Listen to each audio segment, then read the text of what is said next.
नाज़रीन इकराम अस्सलाम वालेकुम। आपका हमारे चैनल टीएस इंडिया में इस्तकबाल है। मेरे अजीज दोस्तों और बुजुर्गों, महाराष्ट्र में कोई एक उठ के बोलता है बीजेपी का नेता, मैं मस्जिद में घुस के मारूंगा। अब आप बताइए, उस पे केस तो बुक हो गया, मगर बोल रहा है मस्जिद में घुस के मारूंगा। आखिर महाराष्ट्र में इतनी छूट कैसे मिल गई इन लोगों को कि कोई एक समुदाय के मजहबी जगह के बारे में कहता है कि मैं मस्जिद में घुस के मारूंगा। आखिर क्या करना चाहते हैं महाराष्ट्र को ये लोग? क्या यहां पर आप दंगे कराना चाहते हैं मोदी जी? क्या करना चाहते हैं महाराष्ट्र में आप? फिर कोल्हापुर की मस्जिद की बेहुरमती कर दी गई। आखिर क्या हुआ वहां पर? कौन है उसके पीछे? फिर आप ये भी देखते हैं कि कोई एक फुला शख्स है, उन्होंने रसूलुल्लाह सल्लल्लाहु अलैहि वसल्लम की शान में गुस्ताखी करने की कोशिश की। उनके बाजू खड़े हो जाते हैं शिंदे और बोलते हैं मैं इनके साथ हूं।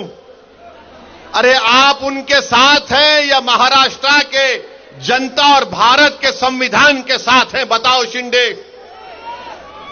कोई खड़े होकर अनाप शनाप बकता है, कानून उसके ताल्लुक से कहता है कि किसी को भी इजाजत नहीं है कि वो किसी मजहब के बारे में अनाप शनाप बके।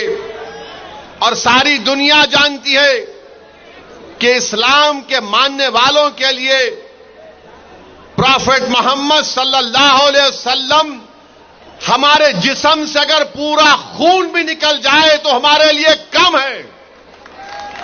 वो है हमारे लिए प्रॉफेट मोहम्मद सल्लल्लाहु अलैहि वसल्लम।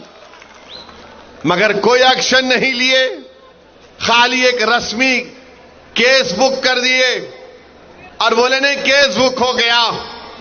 जो मजलिस को बी टीम बोलते, कोल्हापुर का एमपी उनकी बहू ने विड्रा कर लिया, शिंदे को नमस्ते कर लिया। अब बी टीम कौन हुए बताओ? अब बी टीम कौन हुए बताओ आप? जिस शख्स ने रसूलुल्लाह सल्लल्लाहु अलैहि वसल्लम के खिलाफ अनाप शनाप बका, पूरे महाराष्ट्र में पूरे बड़े बड़े लोग थे ना जो अपने आप को सेक्युलर बोलते हैं, जो अपने आप को मसीहा मानते हैं, जो कहते हैं कि हम है ना तुम्हारे लिए, तुम क्यों डर रहे? मगर किसने एहतजाज बुलंद किया? कोई पार्टी आगे नहीं आई। अगर कोई आगे आया तो इम्तियाज जलील आगे आया।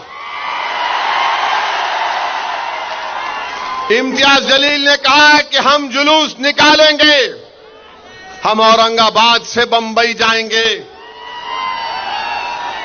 तो ये जो हमारे वोटों को तोड़ने वाले लोग हैं,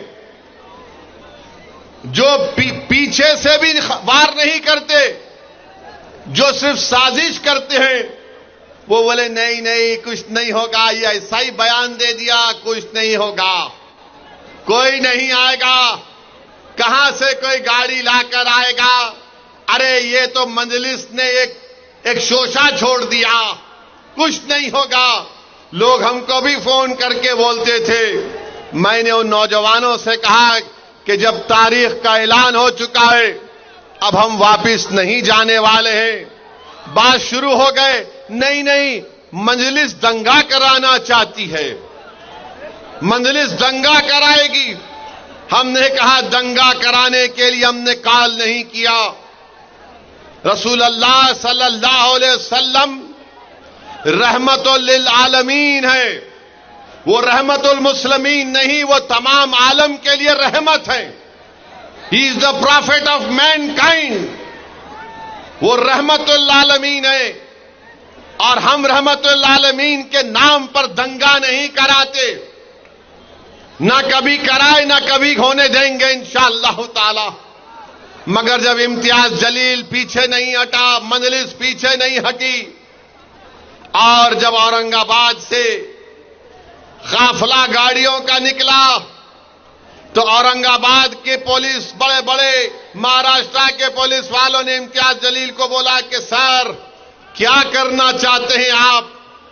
तो इम्तियाज जलील ने कहा कि देखो मैं बंबई जाकर महाराष्ट्र के होम मिनिस्टर को एक मेमोरेंडम देना चाहता हूं कि जिसने ये अनाप शनाप बका उसके खिलाफ कार्रवाई हो। मैं सलाम करता हूं आप तमाम को कि 15,000 से ज्यादा गाड़ियां थीं, हम तमाम निकले और महाराष्ट्र की तारीख में आपने एक नई तारीख रकम करवाई। जो लोग मजलिस के बारे में बोलते थे ये रोड पे निकलेंगे तो दंगा होगा, औरंगाबाद से 15,000 गाड़ियों का काफिला गया, मुंबई थाने के पास भिवंडी के पास रोका गया, वहां के कलेक्टर को नुमाइंदगी दी गई। इंशाअल्लाह मज़ीद अपडेट के साथ आपसे मुलाकात होती रहेगी। आपसे गुजारिश है चैनल को सब्सक्राइब करें। अल्लाह हाफिज़।